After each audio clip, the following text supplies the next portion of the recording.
The sound of sirens pierces the air as Birmingham police rush to the scene of a reported shooting. A 911 call fragment echoes through the dispatcher's radio. "We need an ambulance, someone's been shot." The words hang in the air, heavy with urgency, as officers arrive to find a lifeless body on the sidewalk. Cornelius Lee Evans, a man with a family and friends, now lies unresponsive, his fate sealed. The scene is chaotic, with bystanders gathering, their faces etched with worry and fear. As paramedics rush to the scene, the reality sets in. This is a homicide investigation. The clock starts ticking, and every minute counts in unraveling the mystery behind Evans' tragic death. Japarius Maxwell, 19, and Terrell Scott, 21, are two young men from Birmingham, with lives that have taken a dramatic turn. Maxwell, a teenager, has his entire life ahead of him, while Scott, just a few years older, is on the cusp of adulthood. Both are embroiled in a world of violence, where the rules of the street often supersede those of society. Cornelius Lee Evans, the victim, is a man with a family, friends, and a community that cares about him. His life is one of routine, work, and loved ones, until the fateful day when his path crosses with Maxwell and Scott. As we delve into the lives of these individuals, it becomes clear that their worlds are not as separate as they seem. The city of Birmingham, with its rich history and cultural heritage, is also a place of stark contrasts, where poverty, crime, and violence often coexist with hope, resilience, and community. On April 3, 2026, the day begins like any other in Birmingham.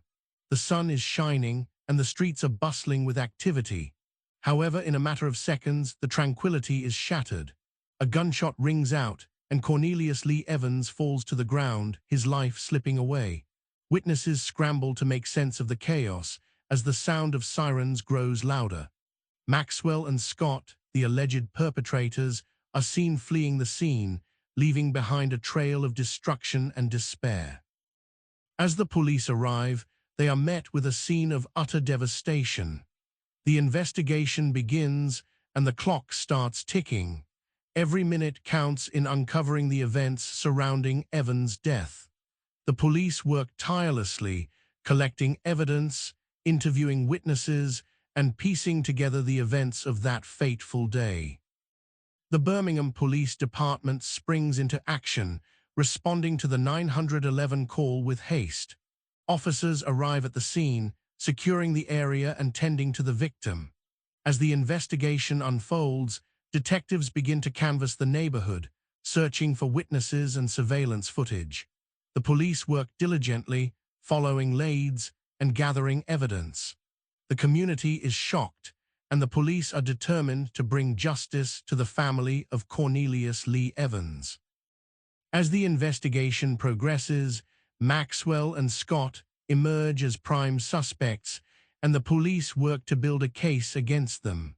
The police response is swift and thorough, with a focus on bringing those responsible to justice.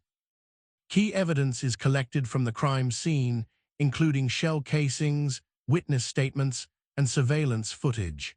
The police interview numerous witnesses, each providing a piece of the puzzle.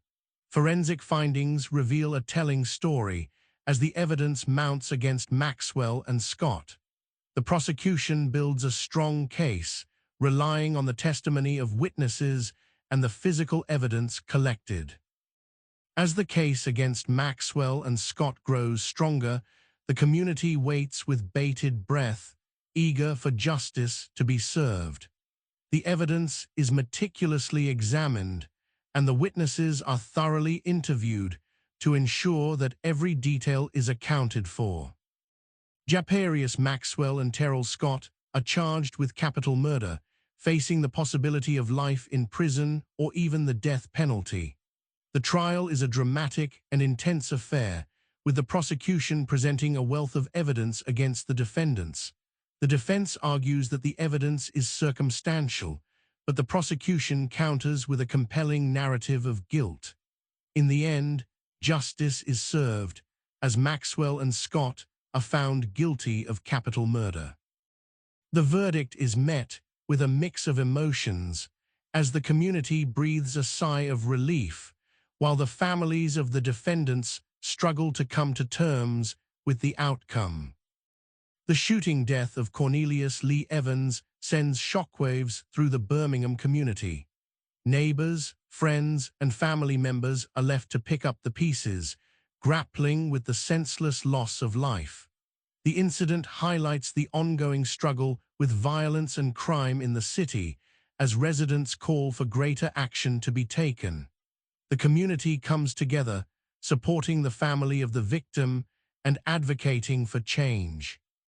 As the city mourns the loss of Cornelius Lee Evans, it also looks to the future, seeking ways to prevent such tragedies from occurring again. The case of Cornelius Lee Evans is a sobering reminder of the devastating consequences of violence. As we reflect on the events surrounding his tragic death, we are forced to confront the harsh realities of our world.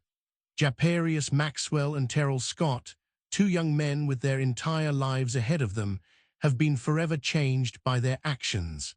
The community of Birmingham is left to heal, to rebuild, and to strive for a better tomorrow. As we close this chapter, we are reminded that the true cost of violence is not just measured in lives lost, but in the countless lives forever altered by its aftermath.